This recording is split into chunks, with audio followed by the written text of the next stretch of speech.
होली की आत्मा। बचपन से शहर में रहने वाला मनोज होली की छुट्टियों में अपने गांव दुर्गापुर वापस आता है, जहां उसे देख पूरा गांव खुशी से झूम उठता है। जब गया था तब इतना सा था और अब देखो कितना बड़ा हो गया है। हाँ सरपंच जी, जब मैं गया था तब आप भी बहुत जवान थे और अब देखो कितने बूढ़े हो गए हैं आप। चला चलो बढ़िया है। बच्चा घर वापस आ गया। इसी खुशी में आज रात पार्टी होगी। क्या बात है, गांव में भी पार्टियां होने लगी। वैसे अगर पार्टी की बात है तो आज क्यों सीधा होली पार्टी करते हैं। होली पार्टी की बात सुन चहल पहल में अचानक सन्नाटा छा जाता है, जिसे देख मनोज को कुछ अजीब लगता है। लेकिन तभी सरपंच बात पलट देता है। अब बहुत देर हो गई, चलो सब अपने घर चलो, पार्टी के बारे में कल सोचेंगे। मनोज भी मम्मी पापा के साथ घर आ जाता है, पर होली पार्टी और उस पर पूरे गांव की खामोशी वाली बात अभी तक उसके जहन से निकलती नहीं। पापा, होली पार्टी की बात पर सब चुप क्यों हो गए थे? अरे होगी उनकी कोई अपनी बात। मुझे गांव की पंचायती थोड़ी पता है। थक गया हूँ, चलो सो जाते हैं, कल बात करते हैं। पापा की बात मानते हुए मनोज भी सोने चला जाता है। आज तो छुपा लिया, लेकिन हफ्ते बाद जब होली का दिन आएगा तब इसे कैसे रोकोगे? अगली सुबह सूरज के साथ ही मनोज भी गांव घूमने निकल जाता है, जिस पर रास्ते में उसे अपनी ही उम्र के कुछ लड़के भी मिलते हैं, जिनसे दोस्ती कर अब वो उनके साथ घूमने लगता है। इसी तरह कुछ दिन बीत जाते हैं और होली नजदीक आने लगती है। दोस्तों, होली में 4 दिन ही बचे हैं, पर गांव में उसकी कोई तैयारियां क्यों नहीं दिख रही? क्योंकि यहाँ होली नहीं मनाई जाती। अरे पर ऐसा क्यों? वो राजा भूषण। अरे तुम 4 दिन के लिए आए हो, क्या इतना सोच रहे हो? चलो कुछ खाने चलते हैं। इसी के साथ एक बार फिर होली की बात को टलते हुए देख मनोज को शक होने लगता है। वो घर पहुंचते ही इंटरनेट पर अपने गांव और राजा भूषण के बारे में जानकारी निकालने लगता है। क्या? मुझे आज तक ये नहीं पता था। ऐसा कैसे? किसी ने मुझे कुछ बताया क्यों नहीं? सारी जानकारी लेने के बाद मनोज गांव वालों या अपने मम्मी पापा से कुछ पूछे बिना खुद ही उसकी सच्चाई के बारे में छानबीन करने लगता है, जिसके चलते वो राजा भूषण की हवेली में पहुंचता है। वाह, क्या हवेली है यार। पर क्या यहाँ सच में कोई भूत है? हेलो भूत जी, कोई है क्या? हम इस साल गांव में होली सेलिब्रेट कर रहे हैं, क्या आप उस पर थोड़ा इंटरव्यू देंगे? मनोज के ऐसा बोलते ही गांव में तूफान उठ जाता है और हवेली में रखी सारी चीजें हिलने लगती है। एक अदृश्य शक्ति मनोज को धक्का देकर हवेली से बाहर निकाल दरवाजा बंद कर लेती है। ये सब देख मनोज हैरान रह जाता है।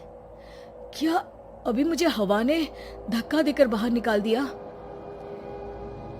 मेरे होते हुए इस गांव में कभी होली नहीं मन सकती, इसलिए दोबारा ऐसी कोशिश भी मत करना, अंजाम बुरा होगा।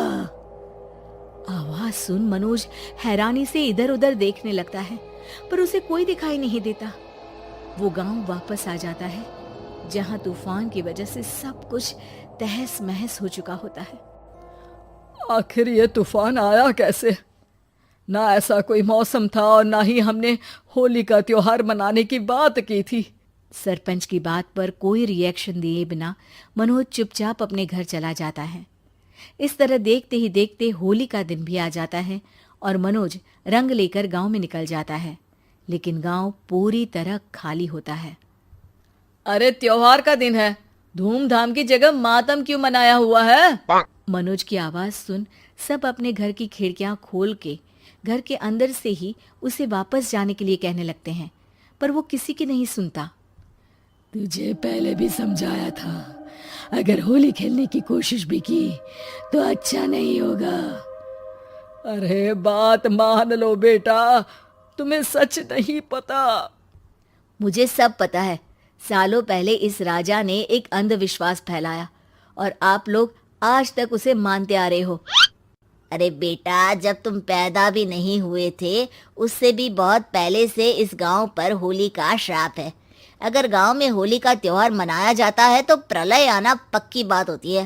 राजा भूषण इस सब में नहीं मानते थे और त्योहार मनाने लगे, जिसके चलते होली वाले ही दिन पहले उनके बेटे की और फिर उनकी मृत्यु हो गई।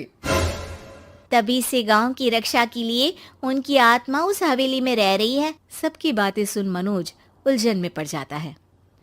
सोचना भी मत मनोज, अगर तुमने इस परंपरा को तोड़ने की कोशिश भी की तो उसका परिणाम इस गांव और गांव के लोगों के लिए अच्छा नहीं होगा। मुझे भी यकीन नहीं हो रहा कि आप लोग एक बेतुकी बात को मानकर सालों से रंगों के त्योहार को मातम की तरह मनाते आ रहे हो।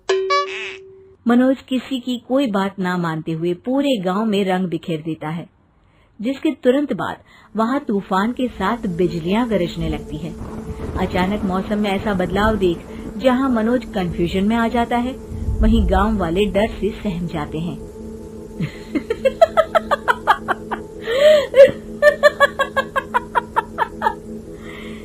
इस लड़के ने हमारे जैसे सिर्फ अपने स्वार्थ के लिए नहीं बल्कि पूरे गांव की खुशियों के लिए यहाँ होली मनाई है, जिस वजह से अब इस गांव पर होली का श्राप टूटता है। ऐसा बोलकर राजा का भूत वहां से गायब हो जाता है, जिसके बाद गांव के लोग धूमधाम से होली मनाते हैं। खुशियों के रंग गांव में बिखरे ही होते हैं कि अगली सुबह अचानक मनोज कहीं गायब हो जाता है और एक बार फिर गांव में होली का नया राज शुरू हो जाता है।